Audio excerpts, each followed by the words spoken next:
नमस्कार, prime debate में बहुत स्वागत है आपका। 26 मई को मोदी सरकार की चौथी वर्षगांठ के साथ ही 2019 के चुनाव का काउंटडाउन शुरू हो गया है। आपको बखूबी याद होगा कि वाजपेयी सरकार के जाने के बाद के एक दशक में भाजपा बिखराव की दहलीज पर पहुंच गई थी। बहुत कम उम्मीद बची थी कि भाजपा की कभी देश में फिर से सरकार बनेगी, लेकिन मोदी ने करिश्मा किया कि सरकार नहीं बल्कि सरकारें बन रही हैं। सोशल मीडिया में तो ये जुमला चल पड़ा है कि अमित शाह ठान लें तो भारत में ही नहीं दुनिया के किसी भी मुल्क में भाजपा की सरकार बना सकते हैं। 22 राज्यों में भाजपा की सरकारें हैं। इनमें से 3 राज्यों में भाजपा ने जैसे सरकार बनाई उसकी आलोचना भी हुई और कर्नाटक में ताज़ा किरकिरी भी हुई है। लेकिन सर्वे बताते हैं कि अभी मोदी का जादू चुका नहीं है। तो क्या देश अभी भी मोदी में संभावनाएं देखता है? यदि हाँ तो कितनी, और यदि नहीं तो क्यों? आज इसी पर प्राइम डिबेट में चर्चा होगी। पहले चर्चा के कुछ बिंदु। क्या 2014 का जादू 2019 में दोहरा पाएंगे नरेंद्र मोदी? 2014 से लगातार जीत का सेहरा बांध रहे हैं मोदी शाह। 22 राज्यों में पहली बार बनी भाजपा की सरकार। हालांकि मणिपुर, गोवा, त्रिपुरा में सरकार गठन की होती रही आलोचना। कर्नाटक में सरकार बनाने की पहल से भी हुई किरकिरी। लेकिन तमाम सर्वे मोदी को बता रहे आज भी सबसे लोकप्रिय नेता। तो क्या मोदी का 2014 वाला जादू अभी है बरकरार? सरकार के आखिरी 1 साल पर भी सभी की नजरें। क्या चुनावी साल में कुछ लोक लुभावन पैंतरे आजमाएंगे मोदी, या सख्ती के साथ जारी रखेंगे अपना सुधार अभियान? मोदी शाह ने अपने कार्यकाल को बताया है सुशासन का कार्यकाल। कांग्रेस ने मोदी कार्यकाल को बताया विश्वासघात का दौर। और प्राइम डिबेट में आज हमारे मेहमान कांग्रेस से गिरिराज गर्ग साहब हैं, दीपक भाकर साहब भारतीय जनता पार्टी से, और महेश शर्मा जी वरिष्ठ पत्रकार हमारे साथ आज पैनल में हैं। गिरिराज गर्ग साहब, सबसे पहले आपके पास आ रहा हूं। मुद्दों को लेकर कई बार बहस हो चुकी है और वो बहस अंतहीन बहस हो सकती है, लेकिन बात आती है, बड़ा सवाल आता है चेहरे का। लोग कहते हैं कि विपक्षी दलों के पास, केवल कांग्रेस की बात नहीं है, विपक्षी दलों के पास मोदी का कोई विकल्प नहीं है, मोदी के चेहरे का कोई विकल्प नहीं है। और जो ताज़ा सर्वे 4 साल के मौके पर अलग अलग एजेंसीज ने किए, अलग अलग मीडिया हाउसेज ने किए, वो बताते हैं कि इंडियन जो कंटेम्प्रेरी पॉलिटिक्स है उसमें नरेंद्र मोदी सबसे प्रभावशाली, सबसे विश्वसनीय चेहरा अभी तक बने हुए हैं। भले ही वो उतने विश्वसनीय ना हो जितने 2014 में थे, लेकिन सबसे ज़्यादा विश्वसनीय आज भी हैं वो। गिरिराज गर्ग साहब, देखिए शर्मा जी, इस देश के अंदर हम यदि पिछला इतिहास देखें, 2004 में माननीय अटल बिहारी वाजपेयी जी की सरकार थी। देश के ऐसे प्रधानमंत्री थे जिनको पूरा देश का हर पार्टी का नेता सम्मान देता था जी। 2014 का चुनाव हुआ, कोई कल्पना भी नहीं कर सकता था कि अटल बिहारी वाजपेयी जैसे देश के प्रधानमंत्री की सरकार को सत्ता से बाहर का रास्ता देखना पड़ेगा। और सोनिया गांधी जी उस समय जो कांग्रेस की राष्ट्रीय अध्यक्ष थी, बहुत तेजी से सारे विपक्षी दलों ने, भारतीय जनता पार्टी ने विदेशी मूल का मुद्दा बड़ी तेजी से उछाला और बदनाम करने का प्रयास किया। लेकिन देश की जनता ने फैसला किया और भारतीय जनता पार्टी का जो गठबंधन था वो सत्ता से बाहर हुआ और कांग्रेस के नेतृत्व में सरकार बनी। ये देश के मतदाता तय करता है कि उस समय भी अटल बिहारी वाजपेयी जी की जो सरकार थी, फील गुड हो, शाइनिंग इंडिया हो या दूसरी योजना हो, जो सर्वे जो कहता था वो ये कहता था कि अटल बिहारी जी वाजपेयी की सरकार फिर तीसरी बार बनेगी। लेकिन जब चुनाव हुआ और जनता ने जब फैसला किया तो जनता ने सत्ता से बाहर कर दिया भारतीय जनता पार्टी के गठबंधन को। तो देश के अंदर आज जो आप कह रहे हैं चुनाव 9 महीने के बाद है, और निश्चित रूप से 2014 के चुनाव में भारतीय जनता पार्टी को देश के हर वर्ग ने अपार विश्वास के साथ वोट दिया। जो चुनाव के रैलियों में इन्होंने वादे किए थे, आज वो सारे इनके जो वीडियो हैं वो सोशल मीडिया के ऊपर वायरल हो रहे हैं, चल रहे हैं। चाहे महंगाई हो, देश की आर्थिक नीति हो, चाहे विदेश नीति हो, या नौजवानों को रोजगार देने का वादा हो, या भ्रष्टाचार हो, हर मुद्दे के ऊपर प्रधानमंत्री जी ने इतना बड़ा देश को एक वो सपना दिखा दिया था कि हर वर्ग देश का ये मानने लग गया था कि बहुत बड़ा देश में परिवर्तन होगा। इसलिए मोदी जी के ऊपर विश्वास करके जनता ने मत दिया। उसके बाद 4 साल में क्या हुआ? आज देश की जनता के सामने सबसे बड़ा सवाल है कि उस समय नारा दिया, बहुत हुई महंगाई की मार, अब की बार मोदी सरकार। वो कहां गए किरदार जो संसद के बाहर बैठे हुए थे, सारे मंत्री बन के बैठे हुए हैं, और महंगाई लगातार बढ़ती जा रही है। पेट्रोल 17 रोज में बढ़ के 82 रुपए हो गया। हमारे टाइम पे क्रूड ऑयल जो 145 रुपए बैरल था, उस समय 72 रुपए लीटर पेट्रोल बिकता था। आज 85 और 90 रुपए अब जाके हुआ है प्रति बैरल, और फिर पेट्रोल 82 रुपए और डीजल 74 रुपए लीटर बिक रहा है। गैस का सिलेंडर हमारे समय 344 रुपए का था, उस समय हाहाकार मचाया भारतीय जनता पार्टी ने। आज 750 रुपए का सिलेंडर बिक रहा है, और उसके बाद ये कह रहे हैं कि ये विकास हो रहा है देश का। तो जनता सवाल पूछती है, नौजवानों को जो कहा कि 3 करोड़ लोगों को प्रतिवर्ष रोजगार दिया जाएगा, आज 4 साल के अंदर 12 करोड़ नौजवानों को रोजगार मिलना चाहिए था, 12,000 भी रोजगार नहीं दे पाए। ये सब सवाल जो है जनता 2018-19 के चुनाव में पूछेगी। नहीं गिरिराज जी, 2019 के चुनाव में क्यों पूछेगी? इससे पहले जो लगातार चुनाव होते रहे हैं प्रदेशों के, उनमें क्यों नहीं पूछा? उनमें कैसे भरोसा जताते रहे लोग, बावजूद इसके कि अच्छे दिन का जुमला तो लोगों को 6 महीने में लगने लग गया था कि वो तो हवा हवाई था। लोगों को काले धन के ऊपर भी समझ में आ गया था कि नहीं आने वाला है, महंगाई भी समझ में आ रही थी, बेरोजगारी भी समझ में आ रही थी। उसके बाद एक सूबा, फिर दूसरा सूबा, फिर तीसरा सूबा, आप लगातार खोते गए और ये हासिल करते गए। ये कैसे चमत्कार हो रहा है? अगर अविश्वास लोगों का है तो निश्चित रूप से चमत्कार नहीं हो रहा है। ये जो हो रहा है, अभी आपने कहा कि अब तो सोशल मीडिया पे ये चल रहा है कि यदि अमित शाह चाहें तो विदेश के अंदर भी सरकार बना सकते हैं। तो सर, वो जुमलेबाजी की बात अलग है। तो ये जो है ना, और ये इस मामले में, हाँ, इस मामले में एक बात और गिरिराज जी, कि कर्नाटक के चुनाव में ईवीएम खराब हो जाए, कर्नाटक के चुनाव में मैनिपुलेशंस हो जाए, आपकी सरकार बन जाए तो सब कुछ ठीक था। इसलिए भी ये जो आपके आरोप हैं कि ये गठबंधन, तिकड़म और इस सब से ही कामयाबी मिली है। ठीक है, मैंने शुरू में कहा 3 जो राज्य हैं उनमें विवादित रही है सरकारों का जो गठन है, उसकी आलोचना भी हुई है, लेकिन 15 राज्यों में, 17 राज्यों में तो सरकार बनी ना निर्विवाद रूप से। देखिए, 15 राज्यों में सरकारें बनी, 10 राज्य देश कैसे हैं जब भारतीय जनता पार्टी का खाता भी नहीं खुला, 2 संख्या में भी नहीं है। 5 राज्य ऐसे हैं जहां 0 फिगर के अंदर भारतीय जनता पार्टी है। आप उसका भी तो उल्लेख करिए कि वहां भी तो चुनाव हुए थे, फिर वहां भारतीय जनता पार्टी का क्या हश्र हुआ? क्यों भारतीय जनता पार्टी खाता भी नहीं खोल पाई? क्यों भारतीय जनता पार्टी 2 अंकों में भी नहीं हो पाई? वो भी इसी देश के राज्य हैं, वो इस देश के बाहर थोड़ी है। ठीक। महेश शर्मा जी, जो मेरा सवाल गिरिराज जी से है वही आपसे भी है कि तमाम तरह के सवाल उठते रहे हैं जब से सरकार बनी है। तो उसके कुछ दिन बाद से ही लोगों को मैं जो धारणा थी, जो करिश्मे की उम्मीद थी, वो ज्यों-ज्यों टूटती गई त्यों-त्यों सवाल बड़े होते गए, लेकिन कामयाबी फिर भी भारतीय जनता पार्टी को मिलती जा रही है। क्या उसकी वजह सिर्फ मैनिपुलेशंस है, या ऐसा है कि उन सबसे परे नरेंद्र मोदी नाम का एक अक्स ऐसा बन गया जिस पर आज भी लोगों को भरोसा है? भरोसे के वो क्या कारण है? देखिए, भरोसे का एक तो सबसे बड़ा कारण ये है कि आज अगर राजनीतिक व्यक्तित्वों की आकलन करता है मतदाता, तो इसमें सबसे बड़ा अगर कहीं चेहरा जो है वो नज़र आता है वो नरेंद्र मोदी में। उसका कारण ये है कि उन्होंने जो स्टेप्स अपने शासन में लिए, खासकर ये नोटबंदी हुई या जीएसटी के मामले का, इन चीज़ों पे ऐसा लगता है कि ये कठोर से कठोर निर्णय लेने की स्थिति में आ जाता है। किसी स्तर का ले लेता है, दाव पे कैसे भी लगा दिया। कुछ एनोमलीज हो सकती हैं, कुछ विसंगतियाँ हो सकती है, कुछ कमियाँ हो सकती है, वो बात अलग है। लेकिन अगर एक राजनीतिक अब उन पर विश्वास क्यों बैठा है? एक तो अगर विदेशी मोर्चे का अगर हम देखें, विदेश में भारत की जो आवाज़ पहले नहीं थी, लेकिन इन 4 सालों में आवाज़ बुलंद होने लगी है, और यह है कि भारत की राय ली जाने लगी है। तो ये एक विदेशों में भारत की छवि को स्थापना तो की है। चाहे कहीं हो सकता है किसी मामले में, तो पाकिस्तान के मामले में ले लें, आप चीन के मामले में ले लें, तो कहीं ना कहीं उनको हाशिए में करने की कोशिश की गई है, इसमें ये दो राय नहीं है।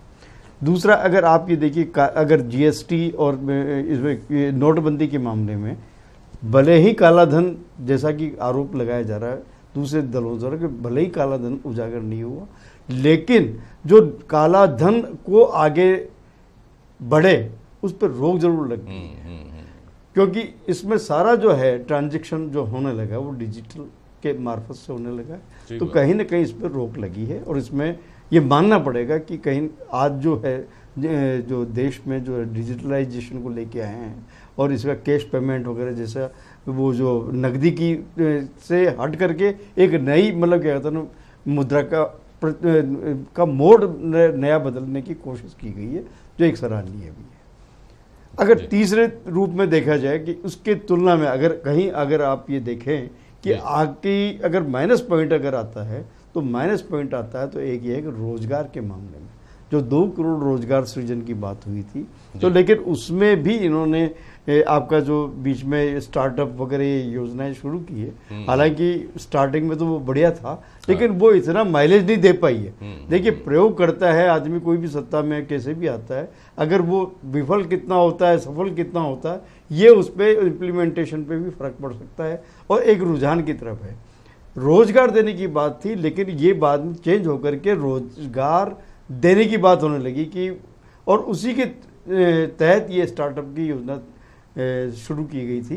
तो इसमें कई पेचीदगियां शायद हो सकता है, प्रशासनिक प्रक्रिया, ऋण देने की प्रक्रियाओं में ये भी रहा हो और किसी तरह की और भी जो आप ये हमारा जो एक तंत्र जो है प्रशासनिक नौकरशाह वाला नौकरशाही का जो है उसमें भी उलझ कर रह जाएगी। लेकिन हाँ, इन्होंने स्टेप लिया, इसमें कोई दोहराई नहीं। और रहा कि अगर रोजगार की अगर ये देने की, सब लोग बाग रोजगार का मतलब ये मान के चल रहे, चाहे विपक्षी दल हो, हर आदमी ये सोचता है कि रोजगार सिर्फ सरकारी नौकरी मिलने में उस पर केंद्रित करता है जब आदमी, तब वहां मतलब क्या कहते हैं विचलन होता है। क्या सारी नौकरियां सब मिल जाती, क्या पहले मिला करती थी या अब मतलब क्या कहते हैं इनसे ज्यादा अपेक्षा है कि 2 करोड़ सरकारी पद स्वीकृत किए जाएंगे और उसमें समायोजित किया जाएगा, ऐसा नहीं। रोजगार सृजन करने की बात होती है, सृजन को किस तरह से किया जाए वो माइलेज नहीं मिल पाया उसका। बीच में आप ये देखिए किसान आंदोलन भी हुआ है, भूमि अधिग्रहण के मामले भी हुए हैं, एफडीआई को लेकर के भी मतलब क्या कहता है विपक्ष ने मतलब क्या कहता है एक मोर्चा खोला है। तो कई ऐसी पेचीदगियां हैं जिसके बाधाएं आई है जिससे वो अपना योजनाओं को मूर्त रूप दे नहीं पाए मोदी। दीपक वाकर साहब जी, आप लोग बहुत उत्साहित हैं इस बात को लेकर के कि तमाम सर्वे कर रहे हैं कि 2014 बन जाएगा 2019। स्वाभाविक रूप से नहीं, स्वाभाविक तो कैसे है वो मैं समझूंगा आपसे, लेकिन गिरिराज गर्ग ने खारिज किया है इसको कि सर्वे 2004 में भी इसी तरह के आ रहे थे, इंडिया शाइनिंग कैंपेन चल रहा था और लोगों को लग रहा था कि भारत उदय, लेकिन आपको मुँह की खानी पड़ी 2004 में। 2019 में क्यों नहीं खानी पड़ेगी? देखिए, एक बहुत लंबा सफर तय कर लिया हमने। पिछले 4 साल के अंदर एक विकासोन्मुखी सरकार मिली है जिसने विकास को गति देकर के प्रगति के एक नए आयाम स्थापित किए। और एक ऐसा प्रधानमंत्री मिला जो निर्णय लेता है। और अब सरकार हमारी जनमत से चलती है, जनपद से नहीं चलती है। ये एक बहुत बड़ा फर्क है जो पिछली यूपीए सरकार के और आज की सरकार के अंदर है। अंतर्राष्ट्रीय मंचों पे हमने साख बैठाई और एक बार फिर विश्व गुरु बनने की ओर हम अग्रसर हैं। आप देखिए योगा से बेहतरीन भाषण के अंश हो सकते हैं, ये सब दलीलें काम करने वाली नहीं। ये फैक्ट है जो मैं आपको आंकड़ों के हिसाब से बताया जा सकता है।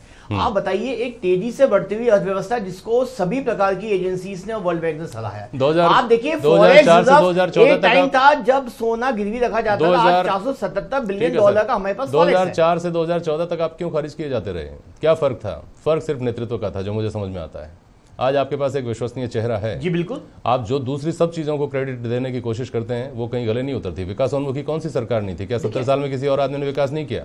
देखिए, जो उसमें आज में बहुत फर्क आया। और मैं आपको बोलूँ, एक आप जैसा आपने बताया, एक विश्वसनीय चेहरा है जो नेतृत्व प्रदान करता है, तभी तो एक टीम काम करती है। एक टीम वर्क होता है जो मैंने आपको पहले भी बताया, टीम काम करती है, पर श्रेय तो उसके नेतृत्व को तो देना पड़ेगा।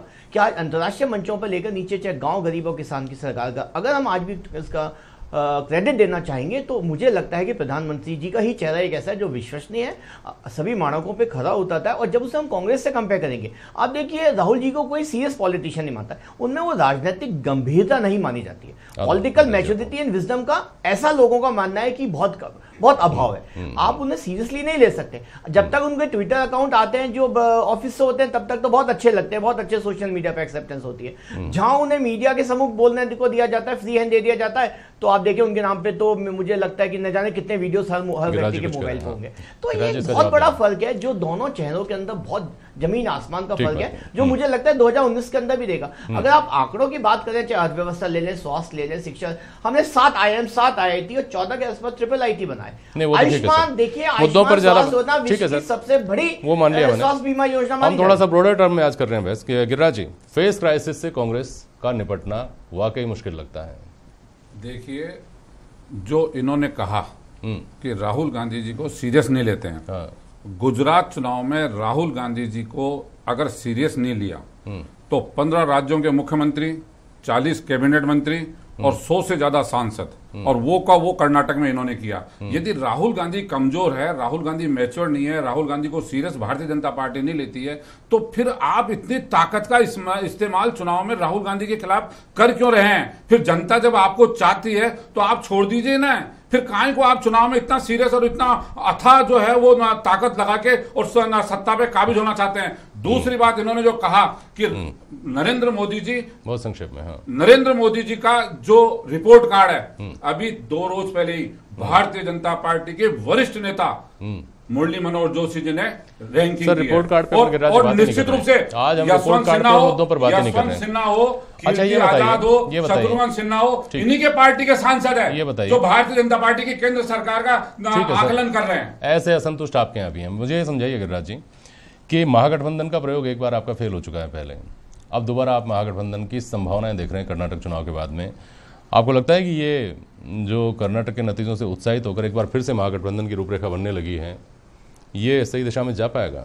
देखिए, देश के अंदर पिछले शायद 89 के चुनाव के बाद में ये स्थितियां डेवलप हुई। जब अटल बिहारी वाजपेयी जी देश के प्रधानमंत्री बने, 27 दलों को मिला के सरकार बनी। एक सरकार 13 महीने चली, एक सरकार 13 दिन चली, और फिर 5 साल तक सरकार चली। वहां से गठबंधन का दौर प्रारंभ हुआ था।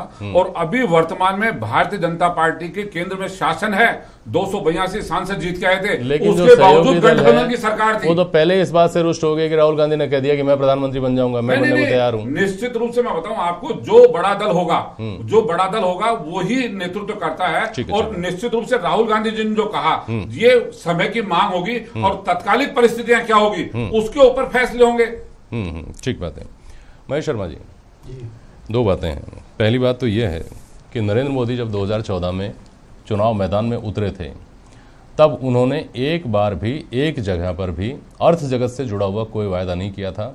फैसले उन्होंने सबसे बड़े अर्थ जगत से जुड़े हुए ही लिए, चाहे नोटबंदी का हो, चाहे जीएसटी का हो, चाहे बेनामी संपत्ति का हो। और हैरानी की बात यह है कि जिस क्षेत्र में उनका सर्वाधिक फोकस है, उसी क्षेत्र में इस देश को आज सबसे ज़्यादा एक तरह से कहिए कि निराशा से गुजरना पड़ रहा है। मंदी की हालत यह है कि बड़े बड़े उद्योगपति भी ये कह रहे हैं कि हाल ख़राब है, और पान वाले से लेकर और रिक्शे वाला भी ये कह रहा है कि बहुत बुरा हाल है। इससे कैसे पार पाई जा सकेगी? साथ ही आखिरी 1 साल बचा है कार्यकाल का, क्या हम नरेंद्र मोदी से भी दूसरी सरकारों की तरह, दूसरे नेताओं की तरह लोक लुभावन तरीके से आखिरी साल को निकालने की उम्मीद कर सकते हैं, या ये जो सुधारों का सख्त एक सिलसिला है ये चलता रहेगा?